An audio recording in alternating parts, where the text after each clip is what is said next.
बच्चों, हम कक्षा 11 की हिंदी पढ़ रहे हैं। हमारी पाठ्य पुस्तक का नाम है आरोह। आरोह के अंतर्गत हम गद्य खंड का अध्ययन कर रहे हैं। बच्चों, हमारा अध्याय 1 है और हमारे लेखक हैं मुंशी प्रेमचंद। बच्चों, हम मुंशी प्रेमचंद का जीवन परिचय जान चुके हैं, उनका कृतित्व परिचय जान चुके हैं, साथ ही उनके द्वारा लिखी गई कहानी नमक का दरोगा। कौन सी कहानी थी? नमक का दरोगा, जिसके दो मुख्य पात्र थे, पंडित आलोपी दीन और मुंशी बंसीधर। उन दोनों के बारे में हम जान चुके हैं, पूरी कहानी को हम पढ़ चुके हैं और हम जान चुके हैं कि किस प्रकार धर्म ने धन के ऊपर विजय पाई और सत्य ने असत्य के ऊपर विजय पाई। बच्चों, हमने इस कहानी को पढ़ा और इस कहानी का सकारात्मक अंत भी देखा। हमारी जो ये पाठ्य पुस्तक आरोह है, इसमें नमक की दरोगा से संबंधित कुछ प्रश्न आए हैं। बच्चों, वो प्रश्न आपकी परीक्षा में भी आते हैं। उन्हीं कुछ प्रश्नों को हम यहाँ करने का प्रयास करेंगे। तो देखो बच्चों, पहला प्रश्न है, कहानी का कौन सा पात्र आपको सर्वाधिक प्रभावित करता है और क्यों? कहानी में दो मुख्य पात्र थे। कौन कौन से थे? पंडित आलोपी दीन और मुंशी बंसीधर। ये तो थे मुख्य पात्र। इसके अलावा एक वृद्ध मुंशी जो मुंशी बंसीधर के पिता थे। इसके अलावा शहर की भीड़ थी, वकील थे, मुख्तियार थे, कर्मचारी थे, गाड़ीवान थे। लेकिन दो मुख्य पात्र थे, पंडित आलोपी दीन और मुंशी बंसीधर। इन दोनों में से बच्चों आपको कौन सा पात्र सर्वाधिक प्रभावित किया? कौन से पात्र ने और क्यों? यहाँ मैं उसका आपको उत्तर बता रही हूँ। तो देखो बच्चों, नमक का दरोगा जो कहानी है वो प्रेमचंद द्वारा रचित एक आदर्शवादी कहानी है। यानी मुंशी प्रेमचंद की जितनी भी कहानियां हैं वो यथार्थवाद के ऊपर आदर्शोन्मुखी कहानियां हैं, यानी वास्तविकता के ऊपर लिखी हुई आदर्शवादी कहानियां हैं, जिसके सर्वाधिक प्रभावशाली पात्र मुंशी बंसीधर हैं। वे ही इस कहानी के नायक हैं। कौन है कहानी के नायक? मुंशी बंसीधर, जो कि नमक के दरोगा थे, तथा संपूर्ण घटनाओं के केंद्र बिंदु भी मुंशी बंसीधर है। यानी सारी घटनाएं जो मुंशी बंसीधर के चारों तरफ घूम रही है, उनके चरित्र के उज्जवल पक्ष को यहाँ प्रस्तुत करना ही कहानीकार का मूल उद्देश्य है। यानी मूल उद्देश्य क्या था कहानीकार का नमक का दरोगा कहानी में? यानी जो नमक के दरोगा मुंशी बंसीधर है, उनका चरित्र किस प्रकार का है, उनके उज्जवल चरित्र को प्रस्तुत करना ही कहानीकार का मुख्य उद्देश्य रहा है। देखो बच्चों, बंसीधर एक योग्य, कर्तव्यपरायण, ईमानदार, नैतिकतावादी, स्वाभिमानी एवं साहसी व्यक्ति हैं।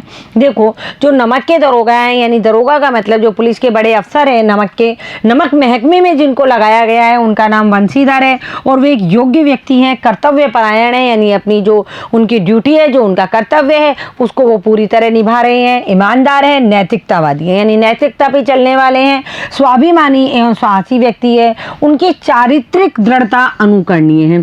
चारित्रिक दृढ़ता यानी उनकी जो चरित्र है, उनका जो चरित्र, ईमानदारी का जो उनका उज्जवल चरित्र है, वो उस पे वो बिल्कुल दृढ़ है, वो कहीं डगमगाते नहीं है। तो उनकी चारित्रिक दृढ़ता है जो अनुकरणीय है, यानी अनुकरण करने योग्य है।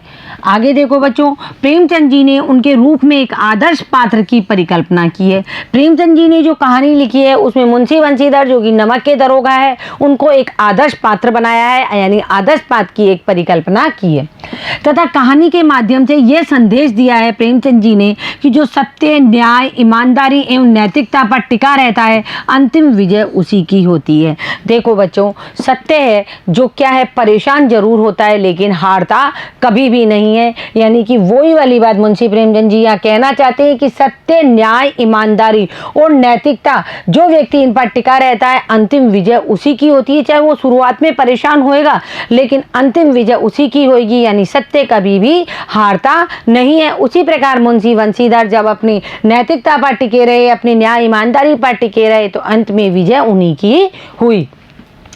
मुंशी बंसीधर ने पंडित आलोपी दीन को नमक की चोर बाजारी करते हुए गिरफ्तार किया था। ये हमने कहानी के माध्यम से पढ़ा था।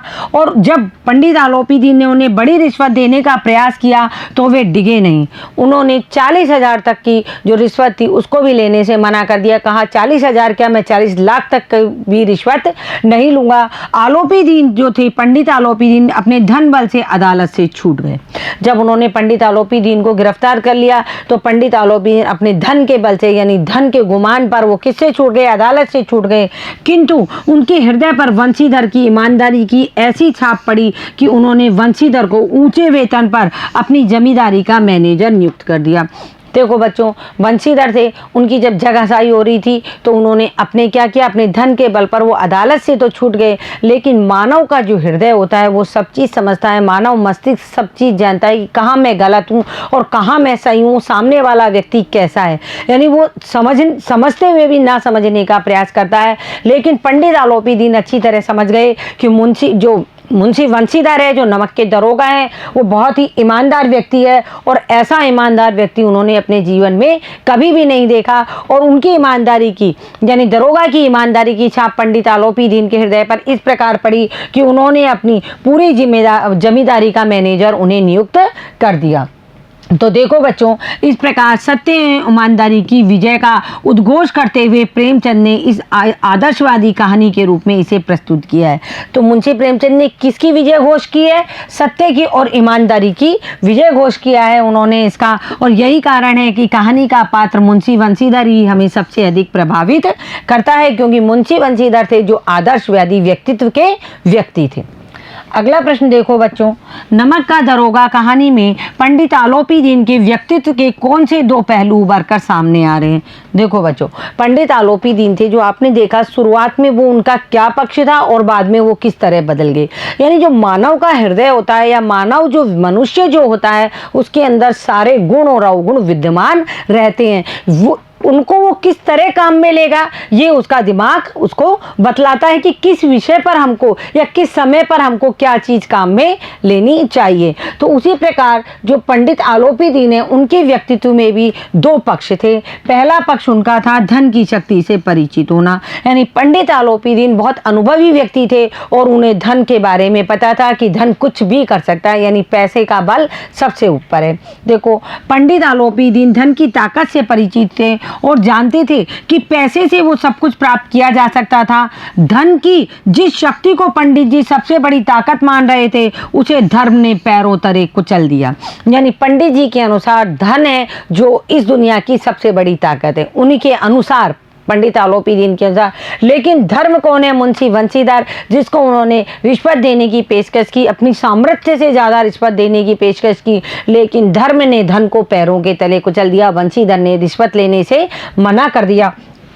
किंतु कचहरी में जब सारे वकील मुख्तार आलोपी दीन ने पैसे के बल पर अपने पक्ष में कर लिए तो परिणाम में थे आलोपी दीन बाइज्जत बरी हो गए। देखो, यहाँ तो जो धन है काम नहीं आया क्योंकि वहाँ सत्य खड़ा था, मुंशी बंशीधर खड़े थे, लेकिन यहाँ बहुत सारे असत्य थे, जैसे वकील मुख्तियार ये थे, इसके अलावा और न्याय के कर्मचारी थे। उन सबको पंडित आलोपी दीन ने क्या किया? पैसे के बल पर खरीद लिया और क्या हुआ? अदालत से वो बाइज्जत बरी हो गई और मुंशी बंशीधर नमक के दरोगा के पद से निलंबित कर दिए गए।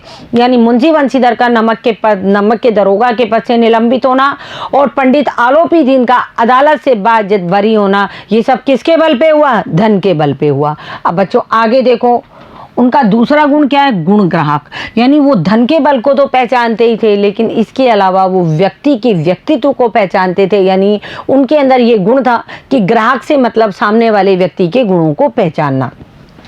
अभी तक आलोपी दीन को ऐसा कोई भी व्यक्ति नहीं मिला था जो बंशीधर की तरह ईमानदार और कर्तव्य परायण हो। इतने दिनों से पंडित आलोपी दीन व्यापार कर रहे थे, चोरी से व्यापार कर रहे थे, टैक्स की चोरी कर रहे थे, लेकिन उन्हें बंशीधर जैसा कोई भी ईमानदार दरोगा नहीं मिला।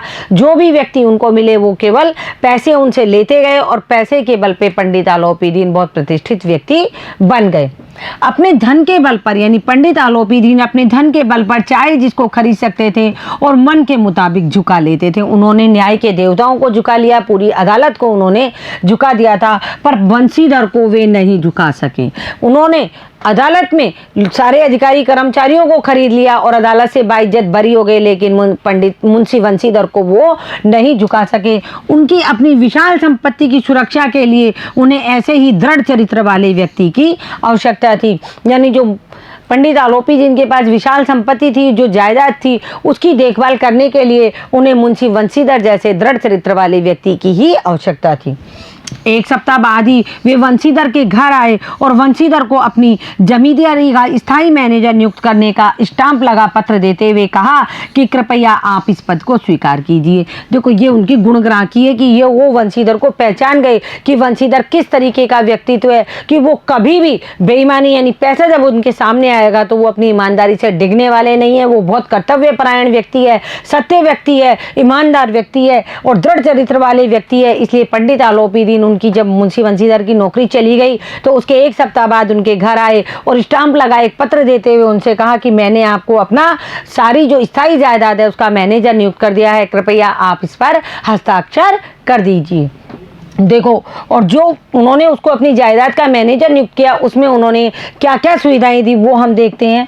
6,000 रुपये वार्षिक वेतन के साथ अनेक सुविधाएं थी, नौकर चाकर थे, घोड़ा की सवारी थी, मुफ्त बंगला, और उस समय ये सारा वेतन बहुत बड़ा था, यानी इतनी सारी सुविधाएं उनको दरोगा पद पर भी नहीं थी जितनी सुविधाएं उनको पंडित आलोपी दीन ने दी थी। आलोपी दीन ने कहा, मुझे विद्वान अनुभव या कार्यकुशलता की दरकार नहीं है, दरकार मतलब जरूरत नहीं है मुझे तो आप जैसा ईमानदार, दृढ़ प्रतिज्ञ और कर्तव्य परायण एवं धर्म नीति पर स्थिर रहने वाला व्यक्ति ही अपनी जायदाद के मैनेजर के रूप में चाहिए। जब मुंशी वंशीधर ने कहा कि मैं इतनी बड़ी जायदाद को नहीं संभाल सकता, ना मेरे पास कोई अनुभव है, ना मेरे अंदर कार्यकुशलता है और मुझे ये सब नहीं आता, तो पंडित आलोपी दीन ने कहा कि मुझे इसकी कोई दरकार नहीं है, विद्वान व्यक्ति की, अनुभवी व्यक्ति की या कोई कार्यकुशल व्यक्ति की मुझे कोई दरकार नहीं है या मुझे कोई ज़रूरत नहीं है। मुझे तो आपके जैसा ईमानदार व्यक्ति चाहिए, दृढ़ प्रतिज्ञ व्यक्ति चाहिए, कर्तव्य परायण जो अपनी ड्यूटी को समझ सके, अपने कर्तव्य अपने फर्ज को समझ सके और धर्म नीति पर जो स्थिर रहने वाला व्यक्ति ही मुझे जायदाद के मैनेजर के रूप में चाहिए।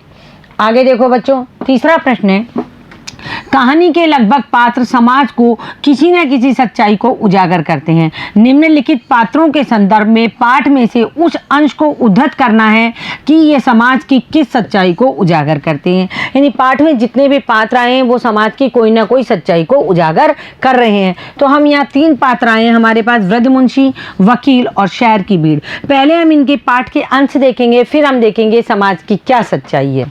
तो देखो, मुंशी प्रेमचंद की कहानियों की क्या विशेषता है? उनकी ये विशेषता है कि उनके पात्र जीवन के यथार्थ यानी धरातल यानी वास्तविकता को प्रस्तुत करते हैं। नमक का दरोगा जो कहानी है उसके जो ये उपरोक्त ये तीनों पात्र हैं ये समाज की सच्चाई को उजागर करते हैं। किस प्रकार करते हैं वो हम देखेंगे। सबसे पहले आ जाओ वृद्ध मुंशी। वृद्ध मुंशी जी कौन थे? वृद्ध मुंशी जी थे वो मुंशी वंशीधर के पिता थे। तो पाठ में क्या आया है उनके बारे में पहले हम वो पढ़ेंगे, फिर हम देखेंगे वो समाज पर किस प्रकार अपना प्रभाव डाल रहे हैं। देखो पाठ का अंश देखो, बेटा नौकरी में ओहदे की ओर ध्यान मत देना। ओहदे का मतलब होता है पद। यह तो पीर की मजार है, निगाहें चढ़ावे और चादर पर रखनी चाहिए। ऐसा काम ढूंढना जहाँ ऊपरी आयो। देखो यहाँ कौन है? मुंशी वंशीधर के जो पिता हैं वो कह रहे हैं कि बेटा नौकरी में पद की कोई महत्वता नहीं होती, पद चाहे कोई सा भी मिल जाए। पद क्या है? पद तो पीर की मजार है। दरगाह में जो पीर की मजार बनी हुई होती है पद तो पीर की मजार है। लेकिन तुम्हारा ध्यान कहाँ होना चाहिए कि उस मजार के ऊपर किस कीमत की चादर चढ़ाई गई है और कितना चढ़ावा आया है। यानी कि तुम्हें तो केवल ऊपरी आय पर ही ध्यान रखना है। मासिक वेतन तो पूर्ण मासिक का चांद है। बच्चों ये बार बार ये वाला जो गद्य भाग का ये गद्यांश है ये हमारे पास बार बार आएगा। आप इसको देखो, मासिक वेतन क्या है? पूर्ण मासिक का चांद है। जब शुरुआत में मंथ के शुरुआत में महीने के शुरुआत में जब वेतन मिलता है तो वो पूरे चांद की तरह भरा हुआ रहता है, यानी फुल वेतन मिलता है जो मिलना चाहिए, जो हमारे पद के अनुसार है। और एक दिन दिखाई देता है, यानी एक दिन दिखाई देता है। और कौन? पूर्णिमा का चांद भी और मासिक वेतन भी। और घटते घटते लुप्त हो जाता है। जिस प्रकार पूर्णिमा के अगले दिन से ही चांद घटना शुरू हो जाता है उसी प्रकार वेतन भी खर्च होना शुरू हो जाता है। और ऊपरी आय तो बहता हुआ स्रोत है। ऊपरी आय क्या है? वो तो बढ़ता हुआ स्रोत है। जितनी बारिश आएगी उतना पानी बहेगा और इकट्ठा होकर नीचे आ जाएगा। उससे क्या होगी? बरकत होगी, बढ़ोतरी होगी। पहाड़ों से जो स्रोत बहते हैं उन्हीं से ही पानी इकट्ठा होता है। यानी ऊपरी आमदनी जब तुम करोगे उसी से ही हमारे घर में धन जमा होगा, जिससे सदैव प्यास बुझती है। किससे? ऊपरी आमदनी से। ऊपरी आमदनी कौन देता है? ईश्वर देता है और इसी में उसकी बरकत होती है। यानी वेतन तो क्या है? सरकार देती है, मनुष्य देती है, गिने चुने पैसे आते हैं। लेकिन ऊपरी आमदनी कौन देता है? ऊपरी आमदनी ईश्वर देता है, जिससे घर में बरकत होती है, यानी धन में बढ़ोतरी होती है। अब देखो बच्चों, हम इस पे समाज की सच्चाई देखेंगे।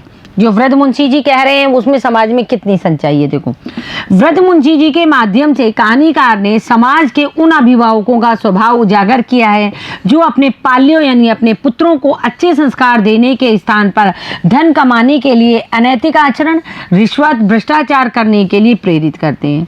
देखो बच्चों, ये जो मुंशी प्रेमचंद जी ने कहानी लिखी है इसमें वृद्धमुंशी जी हैं जो अपने पुत्र मुंशी बंशीधर को बता रहे हैं कि बेटा तुम नौकरी करने जा रहे हो, जिस पद के लिए भी तुम जाओ उस पद पर ज़्यादा ध्यान मत देना, केवल ऊपरी आमदनी पर ध्यान देना। तो बच्चों, ये जो ऊपरी आमदनी है ये क्या है? ये अनैतिक आचरण है, ये भ्रष्टाचार है और ये क्या है? ये रिश्वतखोरी है। तो इसके लिए जो अभिभावक यहाँ प्रेरित कर रहे हैं ये सही नहीं है। तो मुंशी प्रेमचंद जी ये कहना चाहते हैं कि अभिभावकों को इस तरह अपने पाल्यों यानी अपने पुत्रों को, अपने बच्चों को इस तरीके के संस्कार नहीं देने चाहिए। अब देखो, बेटा ईमानदारी, कर्तव्य परायणता और नीति पर चले, इस बात पर बल नहीं है। यानी अभिभावक जो वृद्धमुंशी जी है वो कह रहे हैं अपने पुत्र से कि बेटा ईमानदारी, कर्तव्य परायणता, यानी अगर अपनी ड्यूटी को ही निभाते रह जाओगे और नीति पर ही चलते रहोगे तो इस बात में कोई दम नहीं है, बल्कि बल इस बात पर है कि जल्दी से जल्दी धन कमाकर हमारी आवश्यकताओं की पूर्ति करो। यानी हमने जीवन भर अपना जो जीवन निकाला है, हमने अपनी उम्र निकाली है वो बड़ी दुख दुविधाओं में निकाली है, पैसे के लिए हम मोहताज जी रहे हैं, हमने अपनी सारी आशाएं तुम पर लगा दी है। यानी कि तुम ऊपरी आमदनी से क्या करो? पैसा कमाओ और पैसा कमा करके हमारी आवश्यकताओं की पूर्ति करो। तो बच्चों, ये अभिभावकों के द्वारा जो अपने बच्चों को इस तरीके के संस्कार दिए गए हैं ये संस्कार गलत हैं। मुंशी प्रेमचंद यहाँ बताना चाहते हैं कि कभी भी इस तरीके के संस्कार अपने बालकों को नहीं देने चाहिए। अब आगे देखो बच्चों, जब ईमानदारी एवं कर्तव्य परायणता के कारण वंशीधर को निलंबित कर दिया गया तब वृद्धमुंशी ने क्या क्या पुत्र को बुरा भला कहा और आलोपी दिन के घर आने पर भी वो यही कहते रहे कि क्या करूं, मेरा पुत्र तो कपूत निकला। यानी कि यहाँ ये मुंशी प्रेमचंद है जो ये बताना चाहते हैं कि जब मुंशी बंशीधर को उनकी कर्तव्य परायणता और ईमानदारी के कारण निलंबित कर दिया यानी नौकरी से निकाल दिया गया, तब वृद्ध मुंशी यानी जो उनके पिताजी थे उन्होंने अपने पुत्र को बहुत बुरा भला कहा और बहुत डांट डपट की। तो और जब आलोपी दिन उनके घर आए, आलोपी दिन बंशीधर को जो अपनी जायदाद का मैनेजर नियुक्त करने के लिए उनके घर आए, तब वृद्धमुंशी जी को इस बात का पता नहीं था कि पंडित आलोपी दिन क्यों आए हैं और ना ही मुंशी बंशीधर को पता था। वो दोनों तो ये सोच रहे थे शायद पंडित आलोपी दिन अपनी जीत का जश्न मनाने के लिए, दिखाने के लिए यहाँ आए हैं, हमको जलाने के लिए आए हैं। पर वास्तविकता ये नहीं थी। जब पंडित आलोपी दिन अपने घर आए तो वृद्धमुंशी ने कहा क्या करूँ, मेरा पुत्र ही कपूत निकला। यानी ईमानदार पुत्र जो कर्तव्य परायण है, जो सत्य के पथ पर चल रहा है, जो दृढ़ निश्चयी पुत्र है, उसको उन्होंने यहाँ कपूत कहा। तो मुंशी प्रेमचंद कहना चाहते हैं कि अभिभावकों को कभी भी अपने बच्चों को इस तरीके के संस्कार नहीं देने चाहिए। अगला पात्र देखो, अगला पात्र है वकील। क्या है? वकील। वकील का देखो पाठकांश क्या है। वकीलों ने फैसला सुना और उछल पड़े। पंडित आलोपी दिन मुस्कुराते हुए बाहर निकले। स्वजन बांधवों ने रुपयों की लूट की। उदारता का सागर उमड़ पड़ा और उन सागर की लहरों ने अदालत की नींव तक हिला दी। देखो बच्चों, जो वकीलों की सेना पंडित आलोपी दीन के पक्ष में खड़ी हो गई थी उनको अदालत से बरी कराने के लिए, क्योंकि उन सबको पंडित आलोपी दीन ने बहुत अधिक धन दे दिया था। तो जैसे ही वकीलों ने फैसला सुना, डिप्टी मजिस्ट्रेट ने जैसे ही फैसला सुनाया कि पंडित आलोपी दीन पर जितने भी आरोप लगाए गए हैं सब ये निर्मूल है और भ्रमहीन है, यानी इनका कोई आधार नहीं है और ये पंडित आलोपी दीन को यहाँ से बाइज्जत बरी किया जाता है। जब वकीलों ने ये फैसला सुना तो वो उछल पड़े और खुश हो गए और पंडित आलोपी दीन मुस्कुराते हुए बाइज्जत बरी होकर के वहाँ से निकले। तो स्वजन बांधवों ने यानी उनके जो परिवार वाले थे, भाई बंधु थे, उन्होंने रुपए की लूट की और जो लोग पंडित आलोपी दीन की बुराइयां कर रहे थे वहाँ उदारता का सागर उमड़ पड़ा। यानी लोग क्या कहने लगे, वाह वाह पंडित आलोपी दीन तो बाइज्जत बरी हो गई, ये तो बिल्कुल भी गलत नहीं थे, ये तो वैसे ही बहुत ईमानदार आदमी है। और उस सागर की लहरों ने क्या किया, अदालत की नींव तक हिला दी। यानी वहाँ एक गलत फैसला उस दिन फिर से हुआ था। आगे देखो बच्चों, इसमें समाज की क्या सच्चाई है। देखो, आज अदालतों में न्याय की विजय नहीं होती है, असत्य की विजय होती है। वकील झूठे गवाह तैयार करके किसी भी कमजोर केस को पैसे के बल पर जीत लेते हैं। ये मुंशी प्रेमचंद के कथन थे। जब सरकारी कामकाज हुआ करते थे, अंग्रेजों की सरकार थी, उस वक्त अदालतों में न्याय की विजय नहीं हुआ करती थी। विजय किसकी होती थी? असत्य की विजय होती थी। सब काम धन के बल पर हुआ करते थे। वकील झूठे गवाह तैयार कर लिया करते थे और किसी भी कमजोर केस को पैसे पैसे के बल पर जीत लिया जाता था, और जो सच्चा व्यक्ति होता था, जो वास्तव में जिसको न्याय मिलना चाहिए, वो सजा का पात्र बन जाता था। फिर धनवान व्यक्ति से मुंह मांगी रकम प्राप्त कर लेते थे। कौन? ये जो वकील होते थे और जो न्याय के देवता होते थे, वो धनवान व्यक्तियों से मुंह मांगी रकम लेकर के न्याय को किसके पक्ष में कर देते थे? असत्य के पक्ष में कर देते थे। आज गरीबों को न्याय नहीं मिल पाता।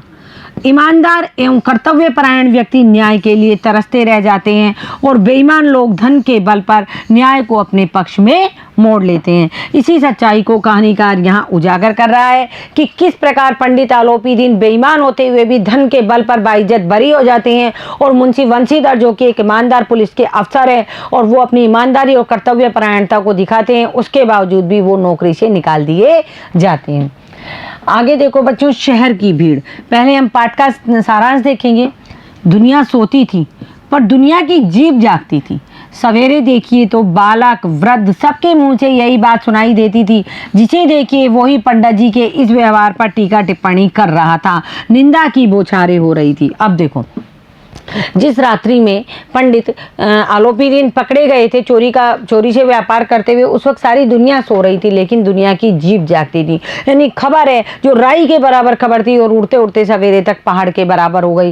यानी राई का पहाड़ बनना। और सवेरे देखे तो बालक हो, चाहे वृद्ध हो, चाहे युवा हो, सबके मुंह से एक बात सुनाई देती थी। सब पंडित जी के व्यवहार पर टीका टिप्पणी कर रहे थे, यानी उनकी बुराई कर रहे थे, उनके व्यवहार पर उंगली उठा रहे थे कि पंडित जी ऊपर से तो कितने अच्छे लगते हैं, लेकिन वास्तविकता उनकी कितनी वो है। और उन पंडित जी के इस व्यवहार पर उनके ऊपर निंदा की बौछारें हो रही थी, उनकी बुराइयां की जा रही थी। मानो इस तरह बुराइयां कर रहे थे कि मानो बस केवल संसार में जो पापी है वो पंडित आलोपीदीन है, बाकी तो कोई पापी है ही नहीं। अब पापियों का, जब पंडित आलोपीदीन को सजा हो जाएगी तो पापियों का पाप कट जाएगा। तो मानो संसार से सब पापियों का पाप कट गया, यानी पंडित आलोपीदीन को आज सजा होने वाली है, वो आज अदालत में आएंगे। लेकिन यहाँ केवल एक पंडित आलोपीदीन ही पापी नहीं है, वो ही केवल एक भ्रष्ट नहीं है, यह भ्रष्टता का पूरा एक मजूमा लगा हुआ है। देखो, पानी को दूध के नाम से बेचने वाला ग्वाला, कल्पित रोजनामाचे भरने वाले अधिकारी वर्ग, रेल से बिना टिकट सफर करने वाले बाबू लोग, जाली दस्तावेज बनाने वाले सेठ साहूकार, ये सभी क्या कर रहे थे? देवताओं की भांति गर्दन चला रहे थे। देखो बच्चों, खुद तो स्वयं ये लोग जो दूध में पानी मिला रहा है, ये ग्वाला, रोजनामाचे यानी रोजाना की जो दैनिक डायरी झूठी भरने वाले अधिकारी कि आज हमने ये काम किए हैं, जबकि करते वो कुछ भी नहीं है। और रेल में बिना टिकट जो बाबू लोग दिल्ली आने जाने वाले हैं, वो बिना टिकट ही यात्रा कर रहे हैं। जाली दस्तावेज बनाने वाले यानी झूठे कागज तैयार करने वाले सेठ साहूकार जो 1000 रुपए का कर्ज दे करके और उसको 10 लाख का पता बना देते हैं, ऐसे सेठ साहूकार सब देवताओं की बाती, यानी सब भले मानुस बन गए। देवताओं की बाती यानी भले मानुसों की बाती गर्दन चला रहे हैं, यानी कि अपनी गर्दनें हिला रहे हैं कि देखो सेठ पंडित आलोपीदीन कितने बड़े बेईमान हैं। मानो कि ये सारे तो ईमानदारी के पुतले थे। यानी कि बेईमान तो यहाँ सभी है, लेकिन यदि एक व्यक्ति का पाप उजागर हो गया तो उसको वो सबके सामने आ गया। सबके सामने आने से उसके ऊपर निंदा की बौछारें हो रही थी। तो ये है पाठ का सारांश। अब हम देखते हैं समाज की सच्चाई इसमें। जब कोई भला या बड़ा व्यक्ति किसी कानूनी शिकंजे में फंस जाता है तो शहर की भीड़ अत्यंत उत्सुकता से उसका तमाशा देखती है।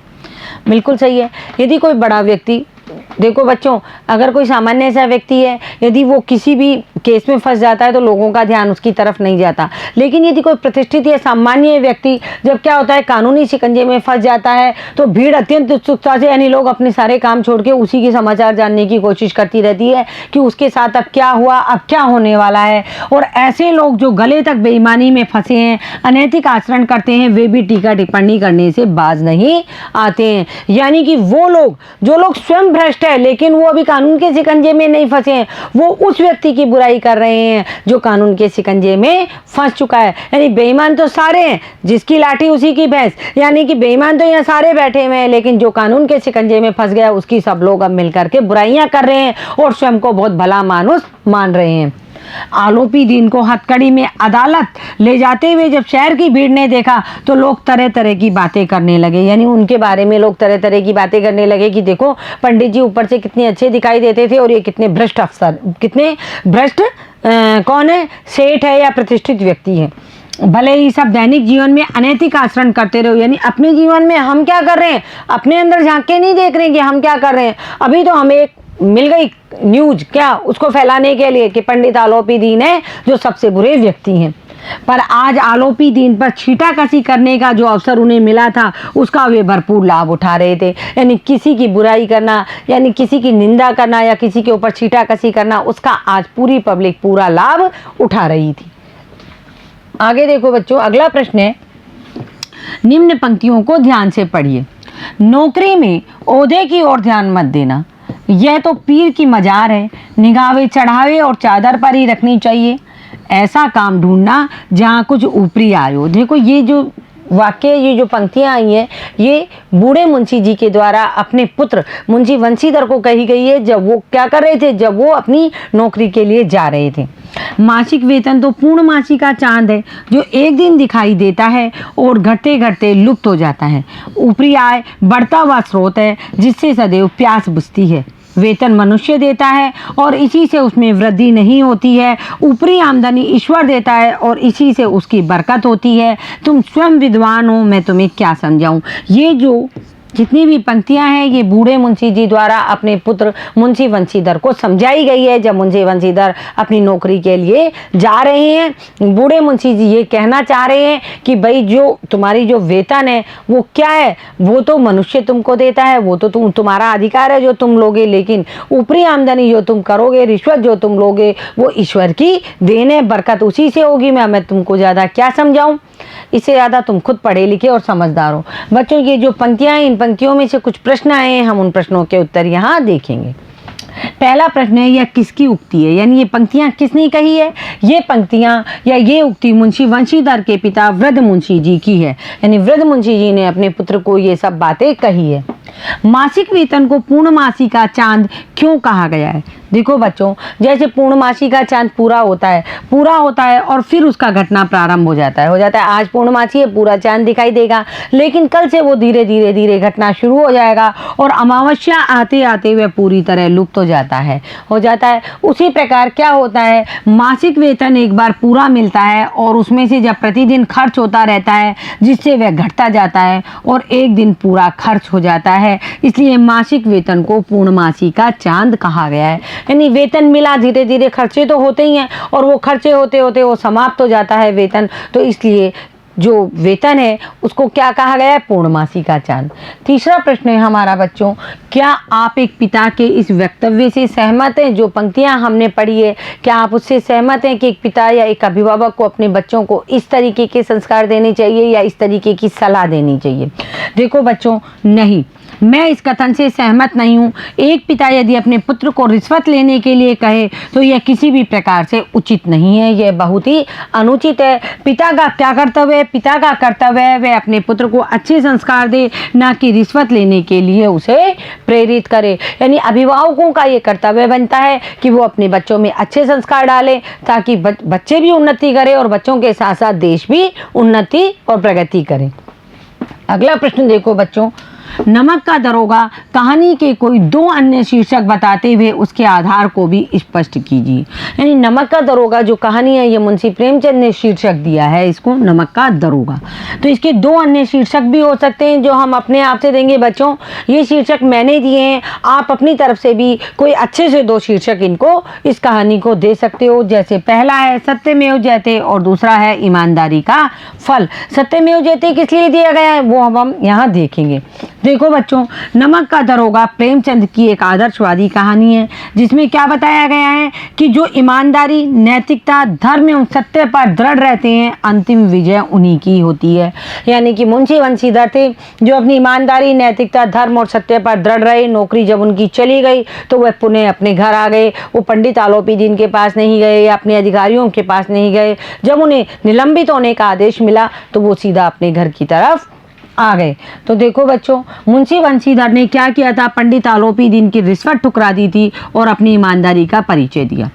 भले ही विभाग ने उनको क्या किया, निलंबित कर दिया, यानी नौकरी से सस्पेंशन जो होता है, निलंबन जो होता है वो कर दिया, पर आलोपी दीन उनकी ईमानदारी से इतने प्रभावित हुए कि उन्हें अपनी जायदाद का स्थायी मैनेजर नियुक्त कर दिया। जीत किसकी हुई, जीत ईमानदारी की हुई, कर्तव्य परायणता की हुई, सत्य की हुई। इसलिए इस कहानी का शीर्षक हो सकता है सत्यमेव जयते, यानी कि जीत किसकी हुई? सत्य की जीत हुई, इसलिए कहानी का शीर्षक है सत्यमेव जयते।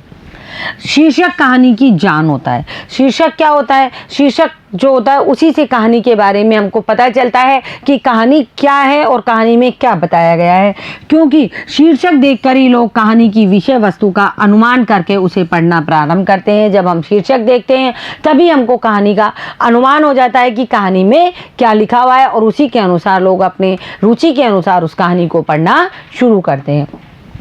बंशीधर की ईमानदारी ही इस कहानी की मुख्य घटना है, और उस ईमानदारी का फल उन्हें ऊंचे वेतन वाली नौकरी के रूप में पंडित आलोपी दीन ने प्रदान किया। कहाँ वो दरोगा की नौकरी जो कर रहे थे उसमें इतना वेतन भी नहीं था, इतनी सुख सुविधाएं भी नहीं थी, ऊपर से जो पंडित मुंशी बंशीधर थे वो बहुत ही ईमानदार थे, तो उनकी इस ईमानदारी का जो फल है वो उन्हें अच्छे वेतन वाली नौकरी के रूप में पंडित आलोपी दीन ने दिया। इसलिए कहानी का उपयुक्त शीर्षक ईमानदारी का फल भी हो सकता है। क्या हो सकता है? ईमानदारी का फल। आगे देखो बच्चों, कहानी के अंत में आलोपी दीन द्वारा बंशीधर को मैनेजर नियुक्त करने के पीछे क्या कारण हो सकते हैं, तर्क सहित उत्तर देना है। आप इस कहानी का अंत किस प्रकार करते? देखो बच्चों, ये रचनात्मक प्रश्न होते हैं, रचना अभिव्यक्ति के प्रश्न होते हैं, इनके उत्तर आपको कहानी पढ़ के स्वयं देने होते हैं। लेकिन मैं यहाँ आपको इसका उत्तर लिखना बताऊंगी कि किस तरह इसके उत्तर लिखे जाते हैं। इसी प्रकार के प्रश्न आपकी परीक्षा में आ सकते हैं। देखो बच्चों, कहानी के अंत में आलोपी दीन द्वारा बंशीधर को अपनी जायदाद का स्थायी मैनेजर नियुक्त करने के निम्न कारण थे, या ये कारण हो सकते हैं। नंबर 1, आलोपी दीन बंशीधर की ईमानदारी, कर्तव्य परायणता देखकर दंग थे। क्यों? क्योंकि जब उन्होंने उनको 40,000 तक की रिश्वत का प्रलोभन दे दिया, उसके बावजूद भी पंडित मुंशी बंशीधर अपनी ईमानदारी से डिगे नहीं, और उन्होंने कहा 40,000 क्या, 40 लाख भी नहीं, इन्हें गिरफ्तार करो, गिरफ्तार करके इन्हें लेके जाओ। तो बंशी जो आलोपी दीन थे वो बंशीधर की ईमानदारी, कर्तव्य परायणता देखकर दंग रह गए। आज की दुनिया में ऐसा ईमानदार आदमी मिलना बहुत कठिन था।